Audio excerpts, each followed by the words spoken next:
Hello, welcome to episode 4 of author Edie Baker's video series. Today, Edie will be answering questions from fans about writing, followed by a few questions from fans specific to her books. Our first question is from Haley on Facebook. She asks, "My daughter would like to know how many revisions you typically do before publishing a book." That depends on the book. I used to do a lot more revisions than I do now. Now I do maybe 2 or 3. It used to be 6 or 7, but I'm getting better at what I do, so it doesn't take quite so many. She wants to know, how long do revisions take? Oh, a week or 2, maybe. Her last question is, how long does it take between starting to write a book and finishing the book? That also depends on the book. It takes me about a couple of months to write a Maggie book.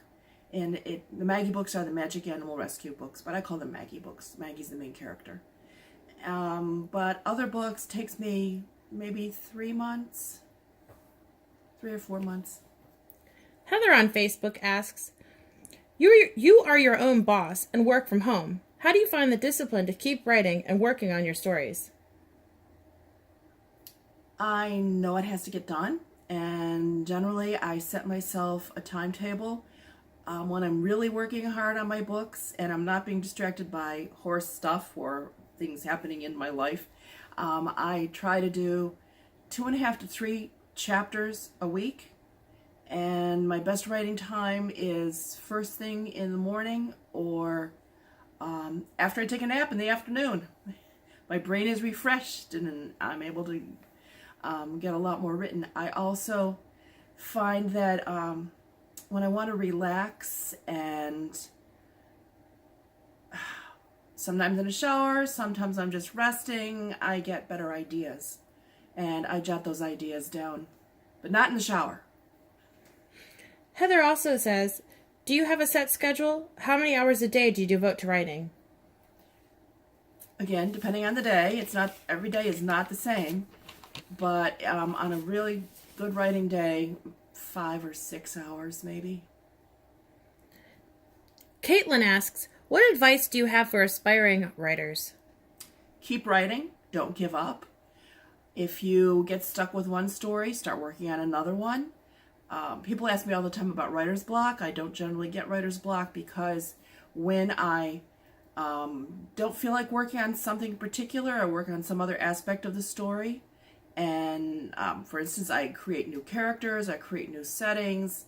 When I was working on the Frog Princess books, I used to write more spells, which are little poems.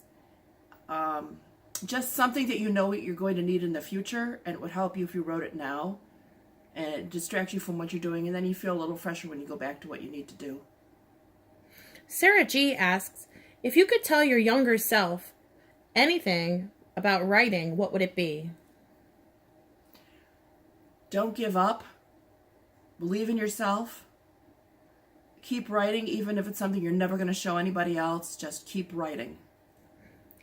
Katie S. asks, how many unpublished or half-finished books do you have?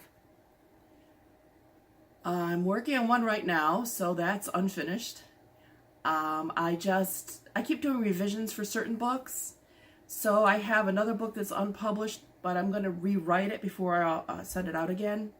So I'd say one unpublished that I'm working on or have written, and one that I'm writing. Ellen W. asks, how do you select the names of your characters? A lot of them I make up. I also have a book called a character naming source book, and it has names of people from different countries, and I go through, I think, this person is more Germanic or more Hispanic or whatever. So then I look up word names in those categories. You can also take out an atlas if you want an interesting last name. Take out an atlas and flip to a country on the other side of the world and find an interesting name there, a city name, and it could be a person's name too. Jeremy F. asks, do you ever Google yourself? No, I don't, but my daughter does. Amy C. asks, if you get an idea when you're in the shower, how do you write it down? I try really hard to remember it if it's a good idea. I say it over to myself in my head a couple times, and then I generally remember it better. And if you say it out loud, you'll remember it even better. And then when I get out of the shower, I quick go write it down. Now there's a few questions from fans that are specifically about your books in particular. Chrissy on Facebook asks, when will we learn the gender, name of Millie and Audan's baby? I am thinking about doing some short stories. I don't know if I'll ever do another Frog Princess story, but I have done the crossover between the Frog Princess and the Wide Awake Princess. So I'm thinking of doing some short stories that also connect the two books, the two series. So that will probably come out in one of those short stories. I think you maybe just answered Corey L's question. Are there going to be more books in the Frog Princess series? Maybe short stories. Isabel K. asks, will Tennyson ever meet Corey or Aislinn? I hadn't thought of that. I'll have to consider it. That would mean some more crossovers, but that's not a bad idea. So, Laura S. asks, what are you working on next? Right now I'm working on a princess book. When this is finished, I'm going to write 2 new Maggie books. Maggie books are the Magic Animal Rescue books. And then I'm going to write book 5 in the Fairy Tale Matchmaker series. Well, that concludes our interviews for today. Thanks for joining us. Thank you very much for joining us. It was good meeting with you again. Bye-bye. Happy reading.